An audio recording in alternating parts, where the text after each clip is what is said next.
नमस्कार साथियों, मेरे चैनल में आपका स्वागत है। तो साथियों, इस समय की एक बड़ी खबर यह है कि मध्य प्रदेश में ट्रांसफ़र को लेकर बहुत बड़ी गड़बड़ झाला सामने आई है। तो इसमें गड़बड़ी ये हो रही है कि एक पद पर एक से अनेक लोगों के ट्रांसफ़र कर दिए जा रहे हैं, या जिस कर्मचारी ने स्वैच्छिक आवेदन के लिए जो पद भरा है उसे वो पद न देकर किसी अन्य स्थान में पदस्थ किया जा रहा है। तो इस प्रकार की एक बहुत बड़ी गड़बड़ी सामने आ रही है।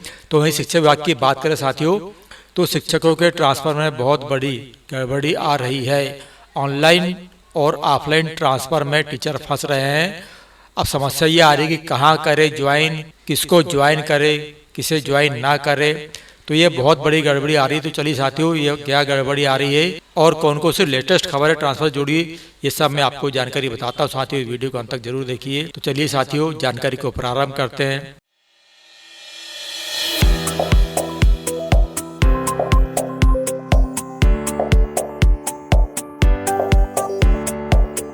तो नमस्कार साथियों, मेरे चैनल में आपका स्वागत है। तो साथियों, मध्य प्रदेश टीचर ट्रांसफ़र 2025 में शिक्षकों के ट्रांसफ़र में गड़बड़ झाला सामने आ रहा है।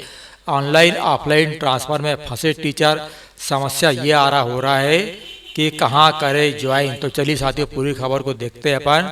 तो पहला यह है कि मध्य प्रदेश शिक्षा विभाग के एजुकेशन पोर्टल 3.0 में तकनीकी गड़बड़ी और प्रशासनिक लापरवाही के कारण लाखों शिक्षकों के तबादलों में गंभीर गड़बड़ियां सामने आई है। तो वल्लभ भवन और लोक शिक्षण संचालनालय के बीच समन्वय की कमी के कारण शिक्षकों को अलग अलग आदेश मिल रहे हैं, जिनसे उसकी परेशानियां बढ़ गई है। अब क्या परेशानी साथियों, तो एक ही पद पर 2 शिक्षकों की पोस्टिंग। तो ये बड़ी समस्या आई है कि कई स्कूलों में एक ही पद पर 2 शिक्षकों को भेज दिया गया है। उदाहरण के लिए शासकीय उच्चतर माध्यमिक शाला कोटरा मुस्तानाबाद में प्रिंसिपल का पद खाली था, लेकिन विभाग ने 2 अलग अलग प्रिंसिपल की नियुक्ति कर दी। अब दोनों के सामने समस्या ये है, दुविधा ये है कि वे किस आदेश को मान्य करें। फिर साथियों, गलत स्कूलों में ट्रांसफर। तो कई शिक्षकों ने अपनी पसंद के स्कूल चुने, लेकिन उन्हें किसी तीसरे स्कूल में भेज दिया गया। उदाहरण के तौर पर देखा जाए तो एक शिक्षिका ने भोपाल के 2 स्कूलों को चुना था स्वैच्छिक आवेदन के रूप में, लेकिन उन्हें तीसरा स्कूल 82 में ट्रांसफ़र कर दिया गया, जबकि उन्होंने इस स्कूल को अपने चॉइस ऑप्शन में चुना ही नहीं था और उन्हें एक गलत स्कूल में भेज दिया गया। अब वो विभागीय अधिकारी को चक्कर लगा रही है, लेकिन किसी समस्या का कोई समाधान नहीं हो पा रहा है। तीसरा देखते साथियों, ऑनलाइन ऑफलाइन ट्रांसफ़र की उलझन। तो मध्य प्रदेश में शिक्षकों के तबादलों को लेकर वल्लभ भवन और डीपीआई के बीच समन्वय की कमी गंभीर समस्या पैदा कर रही है। वल्लभ भवन ऑफलाइन तबादला आदेश जारी कर रहा है, जबकि डीपीआई ऑनलाइन आदेश जारी कर रहा है। साथियों, एक बात और इसमें अपन सब जानते हैं कि पहले आदेश हो चुके थे कि समस्त ट्रांसफर ऑनलाइन होंगे, ऑफलाइन आवेदन स्वीकार नहीं किए जाएंगे। अब यहाँ विडंबना देखिए कि एक विभाग ऑफलाइन तबादला आदेश जारी कर रहा है, जबकि दूसरा विभाग ऑनलाइन आदेश जारी कर रहा है। तो इनमें कुल मिलाकर समन्वय की कमी है।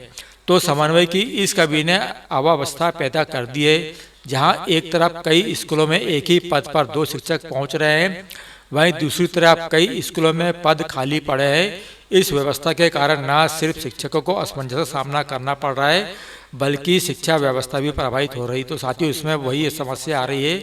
इसी कारण स्थिति बन रही है कि जहाँ शिक्षकों ने अपनी ऊंची पहुँच बना दी है, फिर भले ही उस स्कूल में पद खाली हो या ना हो, उनका ट्रांसफर मन मर्जी मन चाहे स्कूलों में कर दिया गया है। भले ही दूरस्थ क्षेत्रों के स्कूल खाली पड़े रहे, उनके उससे कोई मतलब नहीं। बस ऊंची पहुंच वाले शिक्षकों का ही ट्रांसफर मनपसंद स्कूल में किया जा रहा है, भले ही वहां पे पद खाली रहे या ना रहे। तो ये बहुत बड़ी गड़बड़ी सामने आ रही साथियों। चलिए अगली खबर देखते हैं अपन। आप अगली खबर में शिक्षा विभाग अपनी प्रतिक्रिया दे रहा है। क्या दे रहा है? स्कूल शिक्षा विभाग द्वारा स्पष्ट किया गया है कि एक ही पद पर 2 शिक्षकों की नियुक्ति नहीं की जा सकती और सभी ट्रांसफर प्रक्रियाएं ऑनलाइन माध्यम से संचालित की जानी चाहिए। तो साथियों देखिए, हास्यास्पद स्थिति। शिक्षा विभाग कह रहा है कि एक ही पद पर 2 शिक्षकों की नियुक्ति नहीं हो सकती और ट्रांसफर प्रक्रिया पूरी ऑनलाइन होगी। वहीं दूसरी तरफ एक अलग डिपार्टमेंट है जो ऑफलाइन आदेश जारी कर रहा है और एक ही पद पर 2 शिक्षकों की पोस्टिंग कर रहा है। और ऐसा भी है कि हमने स्वैच्छिक आवेदन के लिए हमने अपनी रिक्तियां भरे, तो वो रिक्तियां गई एक तरफ, उन्होंने अपनी मन मर्जी से दूसरी शाला का आवंटन कर दिया। मतलब यहाँ कुल मिलाकर साथियों ये आ रही है कि आपने जो आवेदन भरे हैं, आपने जो स्वैच्छिक रिक्तियां चुने, स्वैच्छिक स्थान चुने हैं, मनपसंद स्थान चुने हैं, वो सब आपके गए कचरे के ढेर में। अब विभाग जो चाह रहा है, जो उसके मन में आ रहा है, जो मन मर्जी है, वो आपके साथ अब हो रही है। और यही इसमें आज की खबर में यही पूरी बात लिखी है। फिर यह है, विभाग के अनुसार वल्लभ भवन द्वारा ऑफलाइन आदेश जारी करने के प्रोसेस में सुधार किया जा रहा है ताकि भविष्य में इस तरह की गड़बड़ियों से बचा जा सके। अब साथियों, जो शिक्षक या जो कर्मचारी जिसका मन मुताबिक ट्रांसफर आदेश आ गया है, तो वो तो निश्चित है कि वो उस साला में उस पद पर जाएगा। वहीं दूसरी तरफ वल्लभ भवन द्वारा ये कहा जा रहा है कि प्रोसेस में सुधार किया जा रहा है ताकि भविष्य में गड़बड़ी से बची जा सके। यानी जिस शिक्षक का ट्रांसफर हो गया वो तो ठीक है, लेकिन जिनका नहीं हुआ उनका क्या होगा, इस बात पे भी इन्हें ध्यान देना चाहिए। इसी तरह साथियों पिछले सत्र में भी हुई थी गड़बड़ियाँ। क्या गड़बड़ी हुई थी कि पिछले सत्र में भी शिक्षकों की नियुक्ति में देरी और अतिशय शिक्षकों का समायोजन न होने से के कारण समस्या आई थी। इस साल भी यही लापरवाही दोहराई जा रही है, जिससे शिक्षण व्यवस्था प्रभावित होने की आशंका है। तो निश्चित साथियों, शिक्षण व्यवस्था तो प्रभावित होगी। क्यों प्रभावित होगी?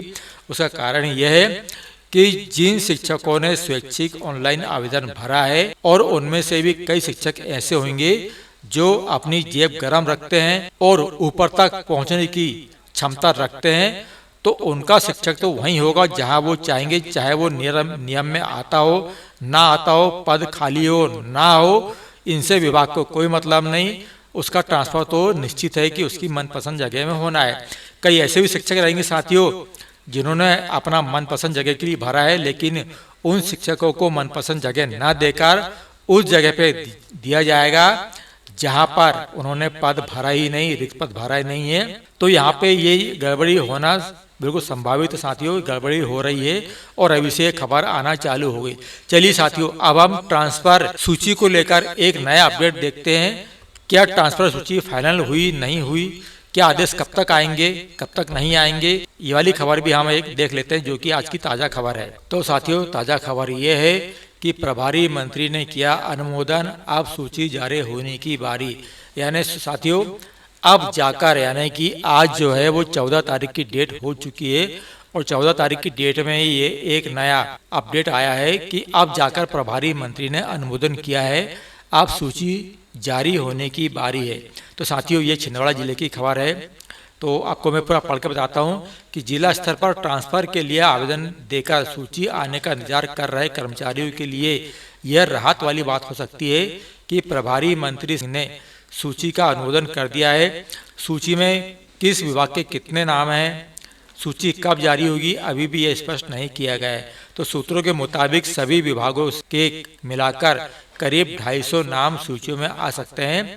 इनमें सबसे ज़्यादा पंचायत विभाग के बताए जा रहे हैं।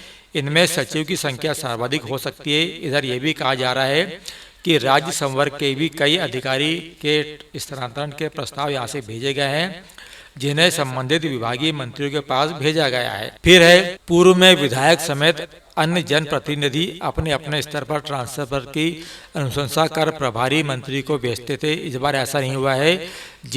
भाजपा जिला प्रबंध समिति के सदस्यों के हस्ताक्षर से सूची प्रभारी मंत्री तक पहुंची है। वहां से लौटकर सूची कलेक्टर तक आई। यहाँ विभागीय अधिकारियों से होकर पुनः सूची कलेक्टर के जरिए प्रभारी मंत्री के समक्ष प्रस्तुत की गई। जिला स्तर की फाइनल सूची गुरुवार को प्रभारी मंत्री ने हस्ताक्षर किए हैं। आप 600 से ज्यादा नाम भेजे थे प्रबंध समिति ने। तो भाजपा जिला प्रबंध समिति ने मंडल और विधानसभा प्रबंध समितियों से अपने अपने क्षेत्रों के नाम मांगे थे। मंडल व विधानसभा प्रबंध समितियों से आए नामों की सूची तैयार कर जिला प्रबंध समिति में चर्चा के साथ सभी सदस्यों के हस्ताक्षर लिए गए। बताया जा रहा है कि 600 से ज़्यादा नामों की सूची जिला प्रबंध समिति ने प्रेषित की थी। सूत्रों की माने तो नियमों व अन्य पेच की वजह से 2 से ज़्यादा ही ट्रांसफ़र हो जाएंगे। अब ये 2 से ज़्यादा ट्रांसफ़र क्या है साथियों, ये तो मुझे भी समझ में नहीं आया। अब देखते हैं अपन ट्राइबल विभाग की सूची के संबंध में। तो तबादलों से प्रतिबंध हटने के बाद से कर्मचारी बड़ी बेताबी से सूची का इंतजार कर रहे हैं। इस बीच पिछले दिनों सरकार ने 10 जून की डेडलाइन को 17 जून कर दिया गया। गुरुवार को छिंदवाड़ा आए प्रभारी मंत्री सिंह के आगमन के बाद ये माना जा रहा था कि देर रात कई विभागों की सूची जारी कर दी जाएगी, इसमें ट्रैवल विभाग का नाम भी शामिल था, लेकिन बताया जा रहा है कि अनुशंसाओं की वजह से पूरा मामला अटक गया। दरअसल ये कहा जा रहा है कि जनप्रतिनिधियों के माध्यम से आई तबादला सूची की अनुशंसा को ही हरी झंडी दी गई। प्रशासनिक स्तर पर होने वाले तबादलों की इतनी तवज्जो इस बार शासन स्तर पर नहीं दी जा रही है। अब उन प्रकरणों को खंगाला जा रहा है जिसमें जनप्रतिनिधियों ने अपनी अपनी अनुशंसा का पत्र लगाया हुआ है।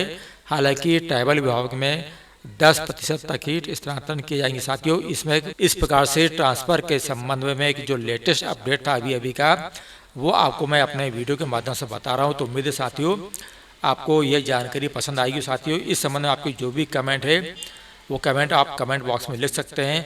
अपने विचार अपने अन्य साथियों के साथ साझा कर सकते हैं। तो साथियों, यदि आप मेरे चैनल में नए हैं तो मेरे चैनल को सब्सक्राइब जरूर कीजिए, वीडियो को लाइक कीजिए। मिलते साथियों अगले वीडियो में फिर इसी तरह की नई जानकारी के साथ। तब तक के लिए आप सभी को मेरा नमस्कार।